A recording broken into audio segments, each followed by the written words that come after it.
नमो भगवते वासुदेवाय नमः। श्री सत्यनारायण व्रत कथा। पहला अध्याय। एक समय नैमिषारण्य तीर्थ में शौनक आदि 88,000 ऋषियों ने श्री सूत जी से पूछा, हे प्रभु, इस कलियुग में वेद विद्या रहित मनुष्यों को प्रभु भक्ति किस प्रकार मिलेगी और उनका उद्धार कैसे होगा?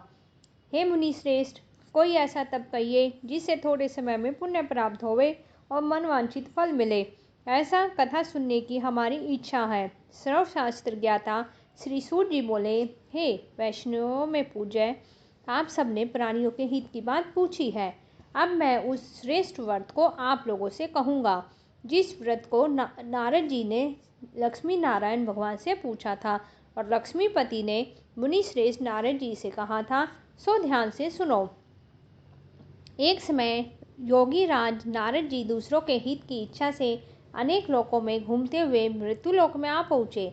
यहाँ अनेक योनियों में जन्मे हुए प्राय सभी मनुष्यों को अपने कर्मों के अनुसार अनेक दुखों से पीड़ित देखकर सोचा, किस यत्न के करने से निश्चय ही प्राणियों के दुखों का नाश हो सकेगा। ऐसा मन में सोच के विष्णु लोक को गए।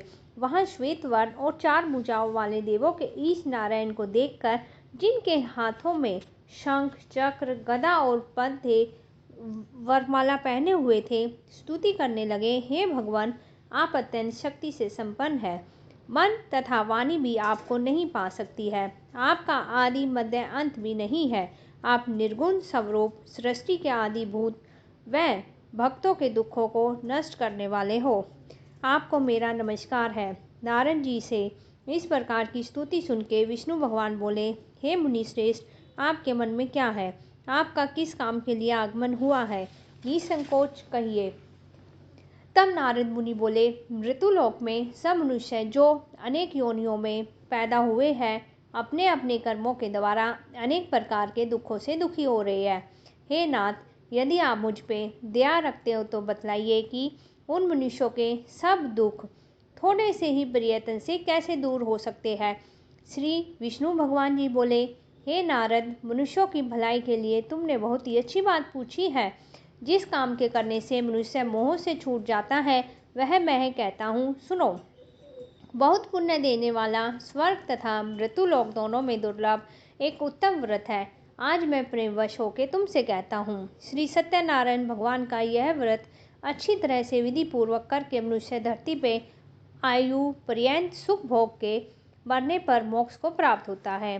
श्री भगवान के वचन सुन के नारद मुनि बोले, हे भगवान, उस व्रत का फल क्या है? क्या विधान है? किसने यह व्रत किया है? किस दिन यह व्रत करना चाहिए? विस्तार से कहिए। भगवान विष्णु बोले, हे नारद, दुख शोक आदि को दूर करने वाला, धन धान्य को बढ़ाने वाला, सौभाग्य और संतान को देने वाला, यह व्रत सब स्थानों पर विजयी करने वाला है। भक्ति तथा श्रद्धा के साथ किसी भी दिन मनुष्य श्री सत्यनारायण की प्रातःकाल के समय ब्राह्मणों और बंधुओं के साथ धर्म प्रयाण करते हुए पूजा करे। भक्ति भाव से नैवेद्य, केले का फल, शहद, घी, दूध, गेहूं का आटे का स्वाया लेवे। गेहूं के अभाव में साठी का चूर्ण भी ले सकते हैं। सब पदार्थों को भगवान के अर्पण कर देवे तथा बंधुओं सहित ब्राह्मणों को भोजन करावे। पश्चात स्वयं भोजन करे। रात्रि में नृत्य, गीत आदि का आयोजन कर सत्यनारायण भगवान का स्मरण करते हुए समय व्यतीत करे।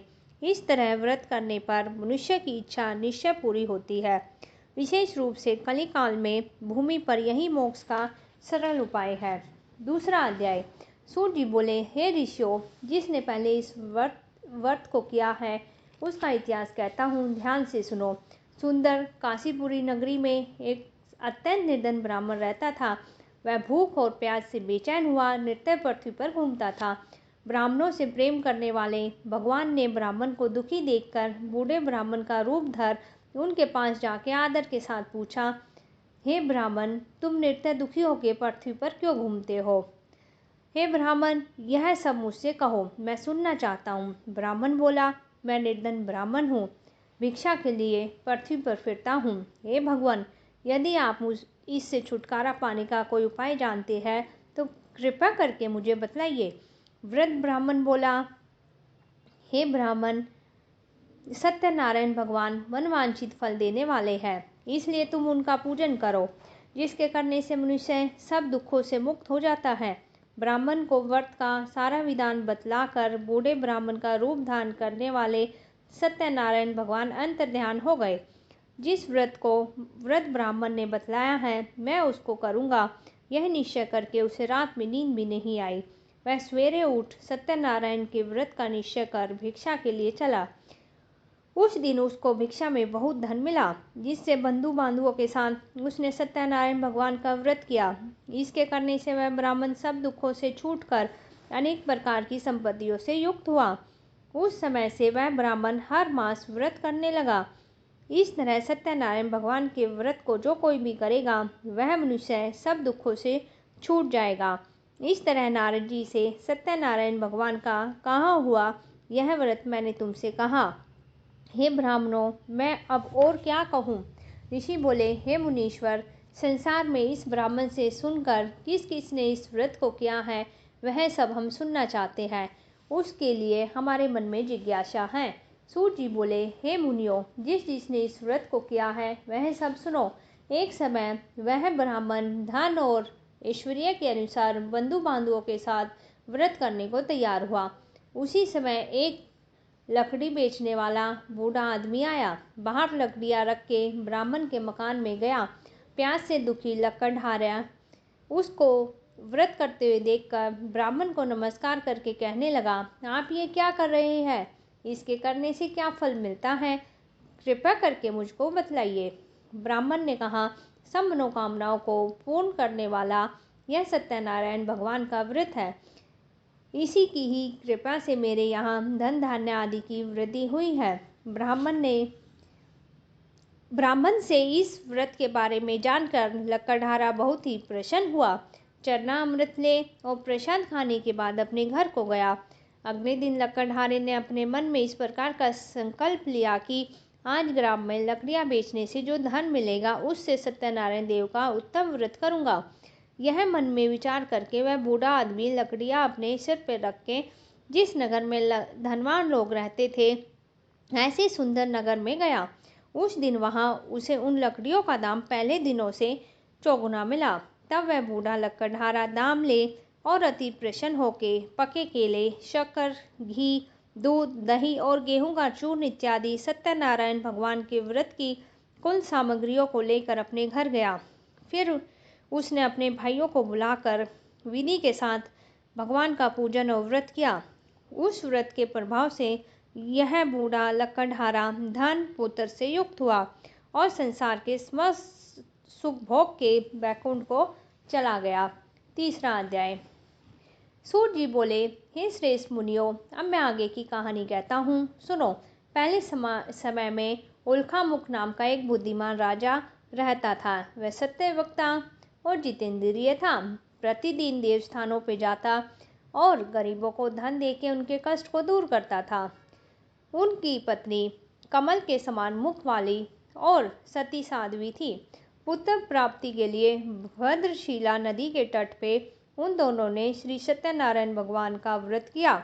उस समय में वहाँ एक साधु नामक वैश्य आया। उसके पास व्यापार के लिए बहुत सा धन था। वह नाव को किनारे पे ठहरा कर राजा के पास आ गया और राजा को व्रत करते हुए देखकर विनय के साथ पूछने लगा, हे राजन, भक्ति उचित चित्त से आप ये क्या कर रहे हैं? मेरी सुनने की इच्छा है, सो आप यह मुझे बताइए। राजा बोला, हे वैश्य, अपने बांधुओं के साथ पुत्र आदि की प्राप्ति के लिए यह महान शक्तिवान सत्यनारायण भगवान का व्रत और पूजन कर रहा हूँ। राजा के वचन सुन के साधु ने आदर से पूछा, हे राजन, मुझसे इसका सब विधान कहो। मैं भी आपके कथा अनुसार इस व्रत को करूँगा। मेरे भी कोई संतान नहीं है। मुझे विश्वास है कि इस व्रत के करने से निश्चय ही होगी। राजा से सब विधान सुन व्यापार से निवृत्त होकर वह आनंद के साथ अपने घर को गया। साधु ने अपनी स्त्री को संतान देने वाले इस व्रत को सुनाया और प्रण किया कि जब मेरे संतान होगी तब मैं इस व्रत को करूँगा। साधु ने ऐसे वचन अपनी स्त्री लीलावती से कहे। उस दिन उसकी स्त्री लीलावती पति के साथ आनंदित होकर सांसारिक धर्म में प्रवृत्त होकर सत्यनारायण भगवान की कृपा से गर्भवती हो गई और 10वें महीने उसके अति सुंदर कन्या का जन्म हुआ। दिनों दिन वह कन्या इस तरह से बढ़ने लगी जैसे शुक्ल पक्ष का चंद्रमा बढ़ता है।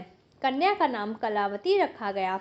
तब लीलावती ने मीठे शब्दों में अपने पति से कहा कि जो आपने संकल्प लिया था कि भगवान का व्रत करूंगा, अब आप उसे करिए। साधु बोले, हे प्रिय, इसके विवाह पे करूंगा। इस प्रकार अपनी पत्नी को आश्वासन दे वह नगर को गया। कलावती पितृगृह में वृद्धि को प्राप्त हो गई। साधु ने जब नगर में सखियों के साथ अपनी पुत्री को देखा तो उसने दूत को बुला के कहा कि पुत्री के वास्ते कोई सुयोग्य वर को देख कर लाओ। साधु की आज्ञा पाके दूत कंचन नगर पहुंचा। वहां बड़ी खोज कर देखभाल करके लड़की के लिए सुयोग्य वनिक पुत्र को ले आया। उस सुयोग्य लड़के को देखकर साधु ने अपने बंधु बांधुओं सहित प्रसन्नचित हो अपने पुत्री का विवाह उसके साथ कर दिया। किंतु दुर्भाग्य से विवाह के समय भी वह व्रत को करना भूल गया। तब श्री सत्यनारायण भगवान क्रोधित हो गए, साधु को श्राप दिया कि तुम्हें दारुण दुख प्राप्त होगा। अपने कार्य में कुशल साधु वैश्य अपने जमाता सहित समुद्र के समीप स्थित रतनपुर नगर में गए और वहां दोनों ससुर जमाई चंद्रकेतु राजा के नगर में व्यापार करने लगे। एक दिन भगवान सत्यनारायण की माया से प्रेरित कोई चोर राजा का धन चुरा के भागा जा रहा था, किंतु राजा के दूतों को आता देख के चोर ने घबरा कर भागते हुए राजा के धन को वहीं चुपचाप रख दिया जहां वे ससुर जमाई ठहरे हुए थे। तब दूतों ने अपने साधु वैश्य के पास राजा के धन को रखा देखा तो दोनों को बांध के ले गए और राजा के समीप जाके बोले, हे राजन, हम दो चोर पकड़ के लाए हैं, देख कर आज्ञा दीजिए। तब राजा की आज्ञा से उनको कठोर कारावास में डाल दिया गया। उनका सब धन छीन लिया गया। सत्यनारायण भगवान के श्राप के कारण साधु वैश्य की पत्नी और पुत्री भी घर पे दुखी रहने लगी। उनके घर पे जो धन रखा था चोर चुरा के ले गए। शारीरिक और मानसिक पीड़ा तथा भूख और प्यास से अति दुखी होके अन्न की चिंता में कलावती एक ब्राह्मण के घर गई। वहां उसने सत्यनारायण भगवान का व्रत होते देखा। फिर कथा सुनी और प्रसाद ग्रहण करके रात को घर आई। माता ने कलावती से कहा, हे पुत्री, अब तक कहाँ रही और तेरे मन में क्या है? कलावती बोली, हे माता, मैंने एक ब्राह्मण के घर श्री सत्यनारायण भगवान का व्रत होते देखा है। कन्या के वचन सुन के लीलावती भगवान के पूजन की तैयारी करने लगी। लीलावती ने परिवार और बंधुओं सहित श्री सत्यनारायण भगवान का पूजन किया और वर मांगा कि मेरे पति और दामाद शीघ्र ही घर आ जाए। साथ ही प्रार्थना की कि हम सबका अपराध क्षमा करें। सत्यनारायण भगवान इस व्रत से संतुष्ट हो गए और राजा चंद्रकेतु को स्वप्न में दर्शन दे के कहा, हे राजन, जिन दोनों वैश्यों को तुमने बंदी बना रखा है वे निर्दोष है, उन्हें प्रातः ही छोड़ दो और उनका सब धन जो तुमने ग्रहण किया है लौटा दो, नहीं तो मैं तेरे धन, राज्य, पुत्र आदि को सब नष्ट कर दूंगा। राजा से ऐसे वचन कह के भगवान अंतर्ध्यान हो गए। प्रातःकाल राजा चंद्रकेतु ने सभा में अपना स्वप्न सुनाया और फिर दोनों वनिक पुत्रों को कैद से मुक्त करके सभा में बुलाया। दोनों के आते ही राजा को नमस्कार किया और राजा मीठे वचनों से बोला, हे महाअनुभव, तुम्हें भावीवश ऐसा कठिन दुख प्राप्त हुआ है, अब तुम्हें कोई भय नहीं है। ऐसा कह के राजा ने उनको नए नए वस्त्र आभूषण पहनावे और उनका जितना धन लिया था उससे 2 गुना धन देकर आदर सहित विदा किया और दोनों वैश्य अपने घर को चल दिए। चौथा अध्याय। सूर्य जी बोले, वैश्य ने मंगल आचार करके यात्रा आरंभ की और अपने नगर को चला। उनके थोड़ी दूर निकलने पे दंडी वेशधारी सत्यनारायण ने उनसे पूछा, हे साधु, तेरी नाव में क्या है? अभिमानी वनिक हंसता हुआ बोला, हे दंडी, आप क्यों पूछते हो? क्या धन लेने की इच्छा है? मेरी नाव में तो बेलपत्र भरे हैं। वैश्य का कठोर वचन सुन के भगवान ने कहा, तुम्हारा वचन सत्य हो। दंडी ऐसा कह के वहां से दूर चले गए और कुछ दूर जाके समुद्र के किनारे बैठ गए। दंडी के जाने के बाद वैश्य ने नृत्य क्रिया करने के बाद नाव को ऊंची देखकर अचंबा किया और नाव में बेल पत्ते आदि देखकर मूर्छित हो जमीन पे गिर पड़ा। फिर मृच्छक उड़ने पे अत्यंत शोक प्रकट करते हुए बोला। तब दामाद ने कहा, आप शोक ना करें, यह डंडी का श्राप है। हमें उनकी शरण में चलना चाहिए, तभी हमारी मनोकामना पूरी होगी। दामाद के वचन सुन के वैश्य डंडी के पास पहुंचा और अत्यंत भक्तिभाव से नमस्कार करके बोला, हे भगवान, आपकी माया से मोहित ब्रह्मा आदि भी आपके रूप को नहीं जानते, तब मैं अज्ञानी कैसे जान सकता हूँ। आप प्रसन्न होइए, मैं सामर्थ्य के अनुसार आपकी पूजा करूँगा। मेरी रक्षा करो, पहले के समान नौका में धन भर दो। उनके भक्ति युक्त वचन सुन के भगवान प्रसन्न हो उनकी इच्छा अनुसार वर दे के अंतर्ध्यान हो गए। तब उन्होंने नाव पे आके देखा कि नाव धन से परिपूर्ण है। फिर वह सत्यनारायण भगवान का पूजन कर साथियों सहित अपने नगर को चला। जब अपने नगर के निकट पहुंचा तब दूत को घर भेजा। दूत ने साधु के घर जाके स्त्री को नमस्कार करके कहा कि साधु अपने दामाद सहित इस नगर के समीप आ गए हैं। ऐसा वचन सुन साधु की स्त्री ने बड़े हर्ष के साथ सत्यदेव का पूजन कर पुत्री से कहा, मैं अपने पति के दर्शन को जाती हूँ, तू कार्य पूर्ण करके शीघ्र आ। परंतु कलावती माता के वचनों को अनसुना कर प्रसाद छोड़ के पति के पास चली गई। प्रसाद की अवज्ञा के कारण सत्यदेव ने रुष्ट हो उसके पति को नाव सहित पानी में डुबो दिया। कलावती अपने पति को ना देखकर रोती हुई जमीन पर गिर गई। इस तरह नौका को डूबा देख और कन्या को रोता हुआ देख साधु दुखी होकर बोला, हे प्रभु, मुझसे या मेरे परिवार से जो भूल हुई है हमें क्षमा करें। उसके दीन वचन सुन के सत्यदेव प्रसन्न हुए और आकाशवाणी हुई कि हे साधु, तेरी कन्या मेरे प्रसाद को छोड़ के आई है, इसलिए उसका पति अदृश्य हुआ है। यदि वह घर जाके प्रसाद खा के लौटे तो इसे पति अवश्य मिलेगा। ऐसी आकाशवाणी सुन के कलावती ने घर पहुंच के प्रसाद खाया और फिर आके पति के दर्शन किए। तत्पश्चात साधु ने बंधु बांधुओं सहित सत्यदेव भगवान का विधि पूर्वक पूजन किया। उस दिन से वह प्रत्येक पूर्णिमा को सत्यनारायण भगवान का पूजन करने लगा और फिर इस लोक का सुख भोग के अंत में स्वर्गलोक को गया। 5वां अध्याय। सूत जी बोले, हे ऋषियों, मैं एक और कथा कहता हूँ, सुनो। प्रजापालन में लीन तुंगध्वज नाम का एक राजा था। उसने भी भगवान का प्रसाद त्याग के बहुत ही दुख पाया। एक समय वन में जाकर वन्य पशुओं को मारकर बड़ के पेड़ के नीचे आया और वहां उसने ग्वालों को भक्ति भाव से बांधुओं सहित सत्यनारायण जी के पूजन करते हुए देखा। परंतु राजा अभिमानवश देखकर भी वहां नहीं गया और ना ही नमस्कार किया। जब ग्वालों ने भगवान का प्रसाद उनके सामने रखा तो वह प्रसाद को त्याग कर अपनी सुंदर नगरी को चल दिया। वहां उसने सब कुछ नष्ट पाया। तब वह जान गया कि ये सब भगवान ने ही किया है। तब वह उसी स्थान पर ग्वालों के समीप गया और विधि पूर्वक पूजन कर प्रसाद खाया तो सत्यदेव की कृपा से जैसे पहले था वैसा ही हो गया। फिर दीर्घकाल तक सुख भोग के मरने पर स्वर्गलोक को गया। जो मनुष्य इस परम दुर्लभ व्रत को करेगा, भगवान की कृपा से उसे धन धान्य की प्राप्ति होगी। निर्धन धनी बंदी बंधन से मुक्त होकर निर्भय हो जाता है। संतानहीनों को संतान प्राप्ति होती है और सभी मनोरथ पूर्ण करके अंत में बैकुंठ धाम को जाते हैं। जिन्होंने पहले इस व्रत को किया है, अब मैं उनके अगले जन्म की कथा कहता हूँ। व्रत स्थानंद ब्राह्मण ने सुदामा का जन्म लेके मोक्ष को पाया। उल्कामुख नाम का राजा दशरथ होकर बैकुंठ को प्राप्त हुआ। साधु नाम के वैश्य ने मोर ध्वज बन के अपने पुत्र को आरे से चीर के मोक्ष को प्राप्त किया। महाराज तुंगध्वज स्वयंभू मनु हुए। उन्होंने बहुत से लोगों को भगवान की भक्ति में लीन कर स्वयं मोक्ष प्राप्त किया। लकड़हारा भील अगले जन्म में गुहू नामक निषाद राजा हुए, जिसने भगवान राम के चरणों की सेवा कर मोक्ष को प्राप्त किया। नारायण नारायण नारायण। जय हो। सत्यनारायण भगवान की कथा समाप्त होती है। ओम नमो भगवते वासुदेवाय नमः।